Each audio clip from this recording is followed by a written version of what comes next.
The name's Robinson. James Robinson. Okay, I just wanted to do that because my first name is actually James.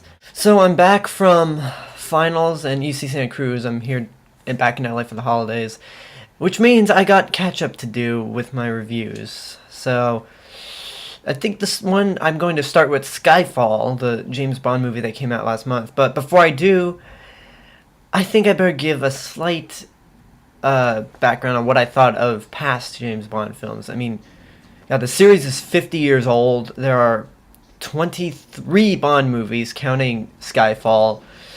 I'll give you a taste of the 6 movies I've seen, not counting Skyfall.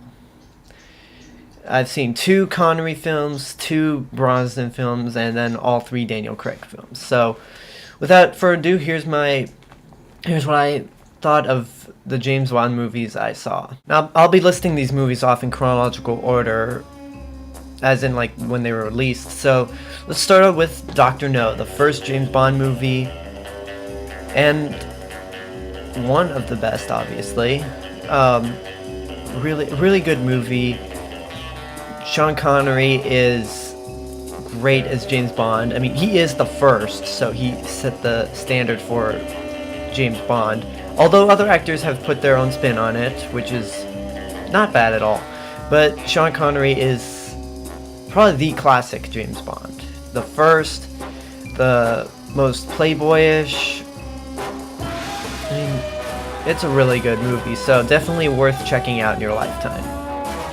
Goldfinger, I believe I like more than Dr. No,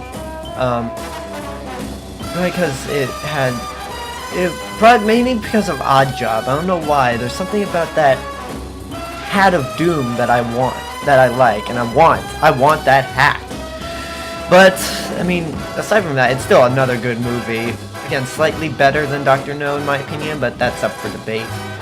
I know that I'm sure other Bond fans who've seen more movies than I have will know what's better or not. But, whatever the case, really good movie. You should see it if you haven't. And those are the only 2 Sean Connery movies I've seen. I've seen a bit of Diamonds Are Forever, but that's about it. And I've seen a bit of one of the Roger Moore movies. But the main movie that I've seen, the next movie that I would see all the way through would be Goldeneye with Pierce Brosnan. Really good movie, really exciting action. A really unique score. And yet, the only problem with this movie is I think it's overshadowed by the video game adaptation of it. But it's still a really good movie. And really, I mean, the director of this, Martin Campbell, did a really good job kind of reviving James Bond. I think something he would do again in another movie. So far, all the Bond movies I've seen have been really good and have made it into my list of other favorite movies that won't be in top 10 favorite movies list. Unfortunately, that streak has to be ruined by a little piece of shit called Die Another Day. What a way to embarrass James Bond. It's so stupid. It's in any scenes involving the Bond girls where it's like a sexual moment, it's so rough. It's not a pleasant movie to watch. It's really stupid, on the verge of like XXX stupid action. It has probably the worst CGI in any Bond movie ever, with the surfing through icebergs. Oh my god, that was horrible. I mean, and that Madonna song. Every time I hear it, it gives me a headache. It even got nominated for the now deceased Razzie Award Worst Song. That's how bad it is. I mean, it's the worst James Bond movie I've seen out of the ones I've seen, and I'm sure it's probably the worst, considered the worst movie among people who've seen more James Bond movies than me. And this came out on the 40th anniversary of James Bond. I mean, what a way to honor him. I mean, can you imagine a movie being released on the anniversary of something and it just being a piece of shit? It's horrible. It's a horrible thought. for all I care, this movie can burn in hell. So, Die Another Day, a movie so bad that even when I saw it at 11 years old in the movie theater, at a point where you're supposed to like anything, I didn't like it. So, how do you follow up the supposed Batman and Robin of the James Bond series? With the supposed Batman Begins of the James Bond series, of course, Casino Royale. Martin Campbell comes back to direct this reboot and make James Bond cool again, which it's weird that it's called a reboot because Judi Dench was M in the James Bond movies that Brosnan did, and she's the M here in the Daniel Craig movies, so it's a little odd to call it a reboot when a cast member returns.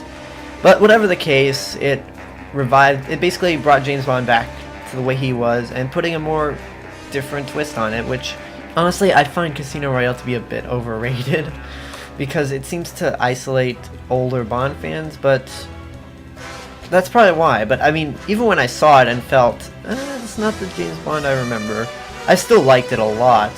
And that's a weird story, but I like it even better now because after seeing it in a bar of all places, and just say, wow, this really is a good movie. Really good, in fact. So, yeah, what a great way to bring James Bond back. And then we come to the Indiana Jones 4, the Superman Returns of the James Bond series, Quantum of Solace, the movie that everyone hates. Everybody hates this movie, and yet for some reason I cannot understand why. Yes, it is a step down from Casino Royale, but it's got some good moments in it. It's got good action. It's fun at times, and I mean, it does not hold a candle to Casino Royale, obviously, but there's no reason to hate it. I mean, I think people hate this movie more than they do Die Another Day, which is easily worse. Quantum of Solace is not Die Another Day. You don't look at Quantum of Solace like you do Die Another Day and go, oh my god, what an embarrassment to the series. But whatever the case, those are all the Bond movies I've seen. I wanted to do this video separately because I'm going to go in depth with Skyfall. The review will come later on today, and I will see you guys later. Bye.